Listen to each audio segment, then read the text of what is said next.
Welcome everyone to the game between Hikaru Nakamura and Gukesh at the Clutch Chess Champions Showdown. On day 1, it was Gukesh who came out on top against Hikaru with one win and one draw. On the second day, the first game between them ended in a draw, which means that Hikaru would be now looking to get his revenge with the white pieces. And there you have Gukesh coming in. It's going to be very exciting, this clash between, well, you can say players of two different generations. Hikaru, almost twice the age of Gukesh, and but still so sharp, so strong. Gukesh, rising star in the world of chess, the world champion currently in classical format, but when it comes to shorter time controls, it's clearly Hikaru who's the favorite between the two. They did play in the India-USA match, which was kind of a super exciting one where Hikaru triumphed. And now let's see how they do here. 10 minutes plus 5 seconds increment. Off we go. Pawn to e4. e5 responded by Gukesh. Knight to f3. We have knight c6 and the 4 knights, which is supposed to be quite dull, but Hikaru's move, knight d5, puts a very interesting question to Gukesh. d6 played by Gukesh, playing safe because knight e4 was hanging. I'm pretty sure Hikaru had prepared something here. So d6, d4 played. And now the bishop comes out to g4. So Gukesh trying to play something that Hikaru would not have prepared here. And already it's a very exciting one because c3 is perhaps the best move in this position, but Hikaru takes, and now you can take on e4 with the knight, but takes back with the knight on e5, pinning here, and maybe bishop e2 makes so much sense to break the pin, but he goes and pins on his own. Bishop e7 played, breaking the pin, and now Hikaru maybe wants the bishop pair here. He takes, knight takes e7, queen takes e7. White has the bishop pair and also a strong center with the pawn on e4, bishop e2, breaking the pin, bishop takes f3.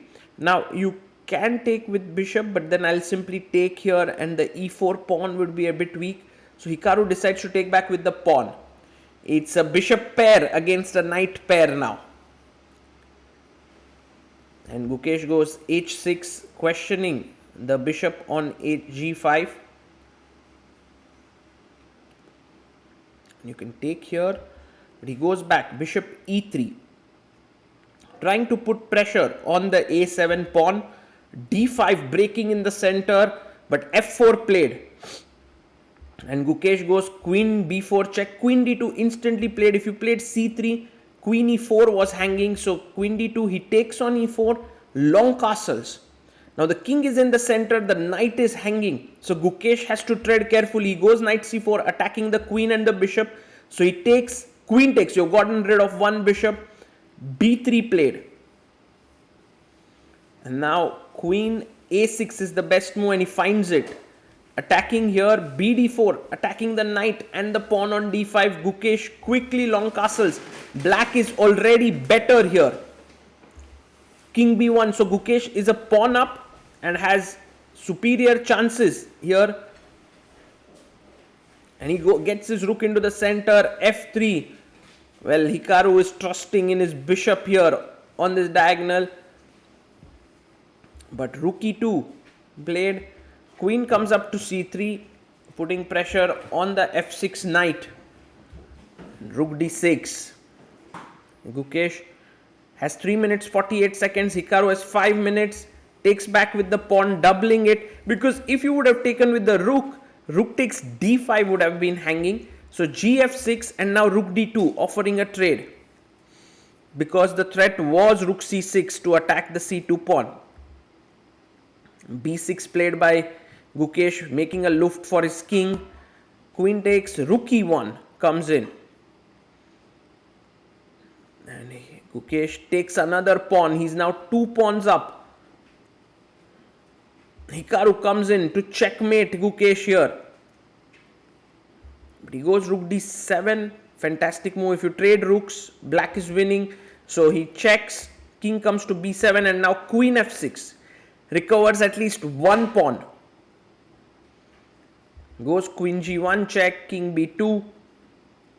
And the queen comes back to c5, defending everything. I guess you could take the pawn on h6, but then the d pawn would start to roll down the board. So queen f5 and now queen to c6. The rook comes here, attacking the h6 pawn.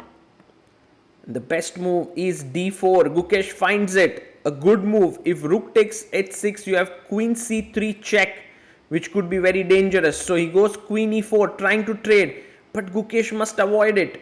Rook to d5 would be a great move, but instead he goes rook d6. And now f5 played. Hikaru also not trading here.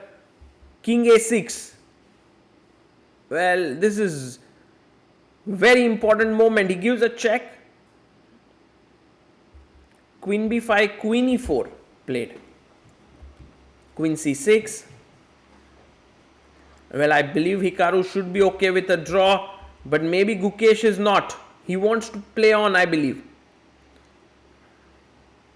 And he pushes d3, a4. That's a big mistake. Queen c5 is a great move, and after c takes d3, you go rook d4. You kind of reorganize your pieces, get them to d5.